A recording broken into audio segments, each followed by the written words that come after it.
Welcome back to the Explorers, navigating the unknown future. Today we're joined by Brent Allen. He owns the executive sales consulting firm Blue Shore Partners. Brent, thanks for joining us. Thanks for having me. At Blue Shore Partners, how do you help struggling sales teams? So we're often called in by ownership or the CEO board level to help with sales teams that have plateaued or sales teams that just have identified that they can't get from to the next level, right? So sales teams that are struggling, they've met their numbers maybe now, but they just don't seem to have the ability to scale to where the business is going. 9 out of 10 times that I've been brought in, or my team has been brought in, we've been brought in by ownership because they think the problem is with the personnel, and they brought us in to fire the sales team. 9 out of 10 times they're wrong. Normally we get in and we find out that lack of process, lack of technology to drive that process, lack of clear communication pathways. So it's exciting work because a lot of times people are really in trouble and they don't even know it. And it's also impactful because we're trying to save businesses. So.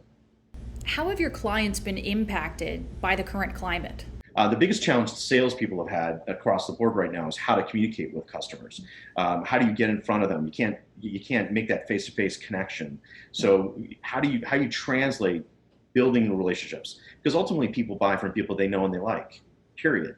What ways have you found that you've still been able to forge a connection without that face-to-face meeting? So you try to do as much as you can. As normal as you can. So, send somebody you send somebody a lunch invite, and then do DoorDash and have lunch show up, and take the time. I always try to get people to slow down, take a couple minutes, ask how things are doing, make a joke about the fact that, I'm wearing a jacket right now and I'm probably in shorts, wink, those kinds of things, connect. Connect. The other thing that I tell people to do is look at themselves, and this is the power of Zoom, is that you don't know what your expressions are when you're talking to somebody face to face. So this is a great time to look at you and say, hey, is my body conveying what it is that I want to convey? Because 70% of communication is nonverbal. How do you navigate the intersection of helping them reach sales goals while in the middle of an economic recession? So I think there's two areas that we really focus on. One is, do you really understand your customers and why they buy from you? So, and this is a pivotal one that I've noticed with a lot of business owners, that they've really not taken the time to understand why people buy their product or service. If you do understand that, then you can pivot with them. You can help them either find new markets or new ideas. But it all comes down to flexibility, and that's number two, is flexibility of thinking. If you're locked into a rigid model, and you're locked in a rigid mindset, then things that, curveballs or left hooks, for a metaphor, that you're going to get thrown by something like COVID, it's going to knock you out. Have there been moments in your career that you feel have prepared you for this sort of unprecedented time? I think the biggest thing for me, I'm a parent of two disabled children, mentally disabled children. Both my kids have intractable epilepsy. And I think when you're faced with that, as a parent, you go through this reevaluation of your dreams, right? And reevaluation of your objectives. You need to redefine what success looks like. Business is the same way when approached with something as massively unpredicted and flexible as COVID. You have to redefine what success looks like. So when you look at your sales goals, when you look at your business goals, doesn't mean you still can't be successful, but you might have to change those given the parameters that you can't control. So control what you can control and bend with the rest. There have been predictions that American business culture will forever be changed by this, including Right. the desire to work from home. How do you see the future of your industry? I think it's a trend. People are people. And like I was just talking about earlier, we like that connection. There's things that happen in an office that don't happen when you're at home and on Zoom.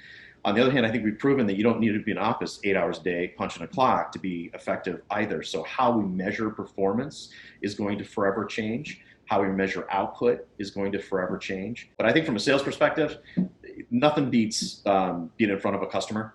Nothing beats that human connection. One day I look forward to shaking hands again, or fist bumping, but nothing beats that. You build those relationships. So I think we'll go back. Maybe not to the same level, but I think we'll go back. Well, Brent, I'd like to close out today with you sharing some of your knowledge. What would be a tip that you would give to someone who's struggling in sales right now? I think the one that comes to mind the most right now is there's a ton of information, more information than we've ever had, as salespeople about whoever it is that we're calling. So there's no such thing anymore as a cold call. So I just got a LinkedIn request from somebody blind yesterday that was talking about my website and how they've been on my website browsing it. They had all kinds of suggestions, and I should update it. The problem is that Blue Shore doesn't have a website purposely, so he couldn't have gone to my website. So in one fell sweep, he looked stupid and he destroyed his credibility with me. So not only am I not going to accept his connection, I'm not going to work with him either. So don't be that guy. Take the 5 minutes, 30 seconds before you reach out to somebody and just research them. They're probably on LinkedIn. They're probably on social media. They're somewhere, there's an article that they wrote. Find out something about them so you can connect personally and look like the expert that you're trying to look like. Well, Brent, thank you so much for sharing your expertise, and we hope that you get back to those handshakes or those fist bumps sooner rather than later. I look forward to it. Thank you so much. I appreciate it.